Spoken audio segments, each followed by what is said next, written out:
July 20th, 2026. 53 years have passed since the world lost Bruce Lee, yet in many ways, he never truly left us. Some people are remembered for what they accomplished. Others are remembered for how they changed the world. Bruce Lee did both. Born Lee Jun-fan on November 27, 1940, in San Francisco, Bruce's story began far from the global spotlight he would one day command. Raised in Hong Kong, he grew up energetic, determined, and often rebellious.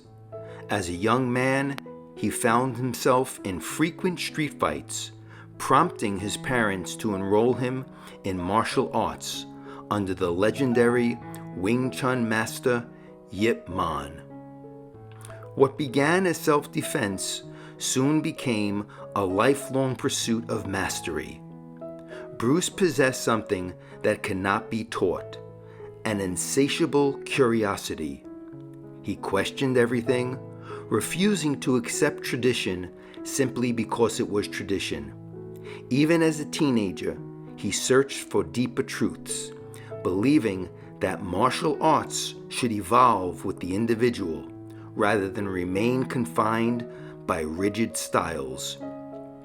In 1959, Bruce returned to the United States, carrying little more than ambition, discipline, and an unwavering belief in himself.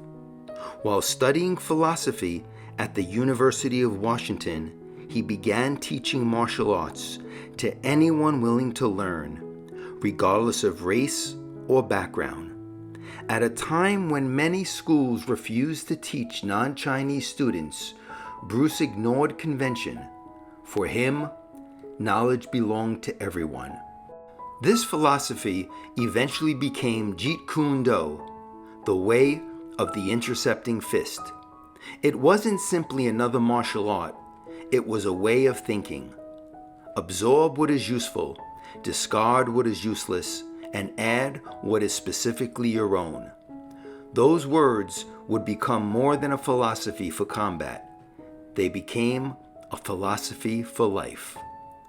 Hollywood soon noticed the young martial artist with impossible speed and undeniable charisma. His role as Kato in the Green Hornet introduced American audiences to Bruce Lee, but the industry wasn't yet ready to see an Asian man as a leading hero. Rather than accept those limitations, Bruce returned to Hong Kong. There, everything changed. With The Big Boss, aka Fists of Fury, 1971, Fist of Fury, aka The Chinese Connection in the United States, 1972, and then The Way of the Dragon, 1972, which Bruce Lee wrote, directed, and starred in, featuring his iconic fight against Chuck Norris at Rome's Colosseum. Bruce Lee became an international phenomenon. Audiences had never seen martial arts portrayed with such realism, intensity, and emotion. Every movement carried purpose. Every fight told a story. Then came Enter the Dragon. Released just days after his death, the film became a worldwide sensation and transformed Bruce Lee into a global icon. It also opened doors for generations of Asian actors and forever changed action filmmaking. But Bruce Lee's greatest influence reached far beyond the movie screen.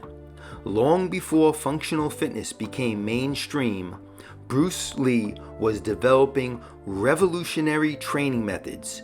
He combined strength training, cardiovascular conditioning, flexibility, speed, nutrition, and mental discipline into a complete system designed to build not just muscle, but total human performance. Today's elite athletes, martial artists, and mixed martial arts champions still draw inspiration from the principles he practiced decades ago. Yet perhaps Bruce Lee's greatest strength was neither his speed nor his power. It was his mind. A student of philosophy, Bruce believed that the greatest opponent any person would ever face was themselves. His journals reveal a man constantly striving for self-improvement, humility, and understanding.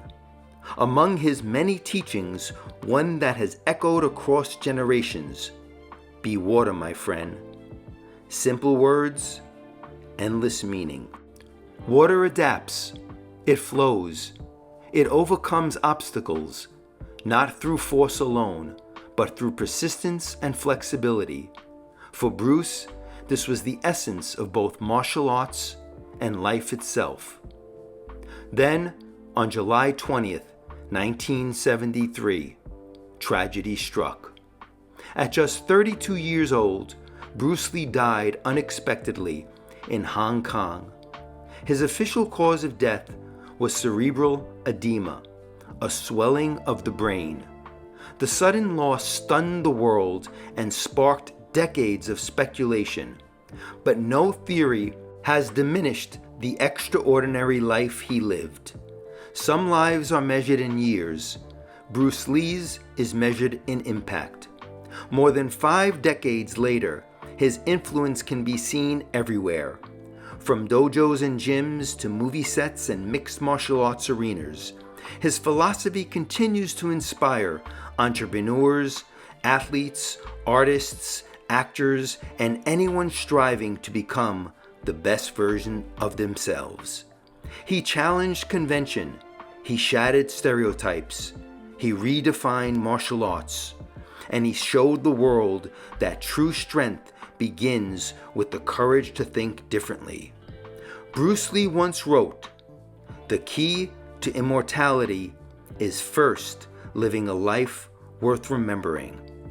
53 years after his passing, few people have embodied those words more completely than Bruce Lee.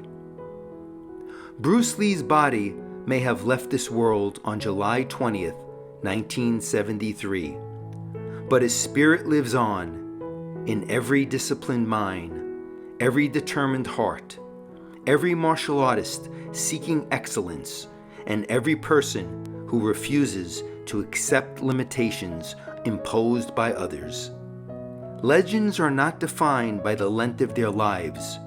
They are defined by the depth of their legacy, and few legacies have endured as powerfully as that of Bruce Lee. 53 years later, we remember, we honor, and we continue to learn from the man who taught the world to be like water. It becomes the cup. Put it into a teapot, it becomes the teapot. Now water can flow or creep or drip or crash. Be water, my friend.